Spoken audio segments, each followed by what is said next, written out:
તો નમસ્કાર દર્શક મિત્રો, સમાચાર આવી રહ્યા છે આમોદથી. આમોદ નગરપાલિકાના મુખ્ય ગેટની 200 મીટરના અંતરે જ ગંદકીનું સામ્રાજ્ય.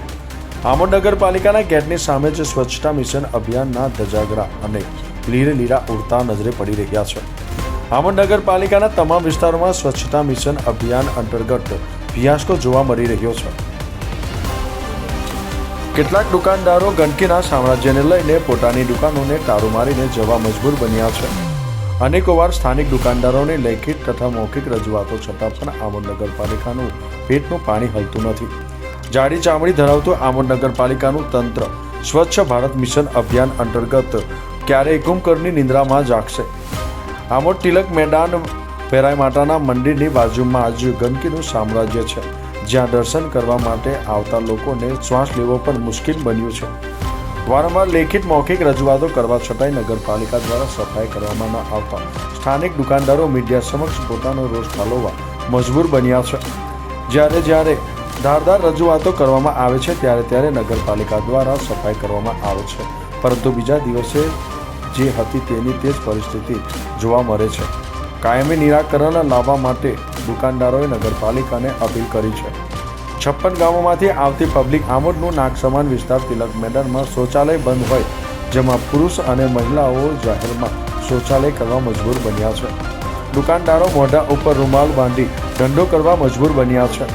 કાયમી સમસ્યાનો નિકાલ કરવા માટે તમામ દુકાનદારો લેખિતમાં રજૂઆત કરવા નગરપાલિકામાં ચીફ ઓફિસર, પ્રમુખ કે પછી સેનેટરી ઇન્સ્પેક્ટર હાજર ન હોય તો સ્થાનિક દુકાનદારો અરજી ટપાલ મારફતે આપવા મજબૂર બન્યા હતા. અત્રે ઉલ્લેખનીય છે કે આ બાબતે આમોદ તિલક મેદાનમાં ધંધો કરતા દુકાનદારોની માંગણી છે કે અગાઉ તિલક મેદાનમાં કચરાપેટી અને ટ્રેક્ટરનું ટ્રેલર મૂકવામાં આવ્યું હતું, જેમાં લોકો કચરો નાખતા હતા અને તે કચરો રોજ સવારમાં ઉઠાવી લેવામાં આવતો હતો.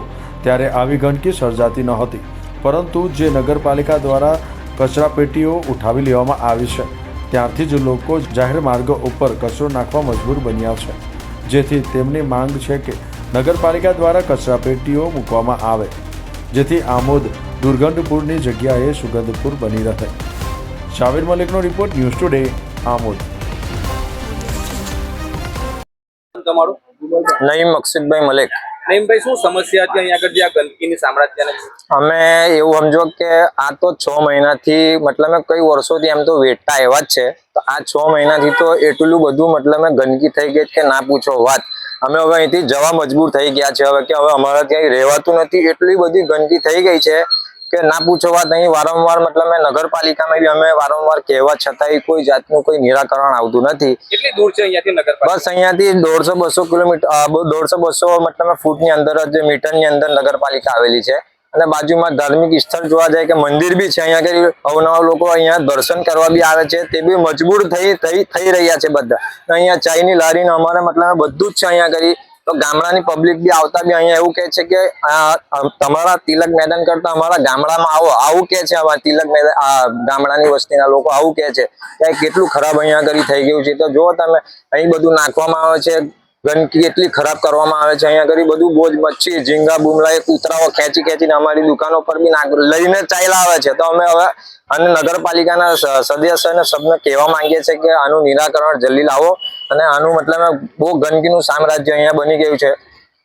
આજે દુકાનો લોકો તાળું મારીને જતા રહ્યા છે, તેની પાછળનું કારણ? એની કારણ એવું છે કે આની લીધે જ કે આનાથી ગંદકીના મચ્છરોને એટલા દિવસે બી મચ્છરો એટલા કરી છે ને ઘરાક આવા બી અહીંયા રાજી નથી. એટલું ખરાબ અહીંયાનું પોઝિશન થઈ ગયું છે.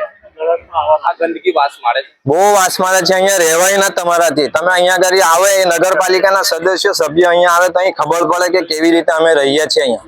આનું નિરાકરણ કરવા માટે તમે નગરપાલિકાને શું મેસેજ આપો? નગરપાલિકાને એવું કહીએ છીએ અમે કે તમે આને મતલબ ટેલર મુકાવો કાં તો પેટી મુકાવો, ગમે તે વ્યવસ્થા કરો, સાફ સફાઈની વ્યવસ્થા કરો. અને જે નાખવા આવે છે એમની પર દંડની જોગવાઈ કરો, તે અહીંયા નાખવા ના આવે. એટલું બધું નાખવા આવે છે કે ના પૂછો વાત. અમે બી એમની જોડે એટલું વળીએ છીએ, તે બી કહે છે કે અહીંયા અમારા ટેમ્પુ નથી આવતું, નગરપાલિકાનું આ નથી આવતું. એટલા માટે અહીંયા આગળ એ લોકો મજબૂર થઈને અહીંયા આગળ નાખે છે. અમે બી કેટલા લોકો જોડે વળીએ પછી અહીંયા. આ સાફ સફાઈ રોજ કરવામાં આવે છે કે મહિનામાં કે 15 દિવસ? ના, અમે કહીએ વારંવાર. ત્યાર પછી કેટલી વખતે બી એક જ વખતે જીસીબી મારી ને ટેલરમાં ભરીને ચાલ્યા જાય. તે ગયા પછી બીજા ત્રીજા દિવસે જેવું હતું એવું ગંદકીનું સામ્રાજ્ય બની જાય છે.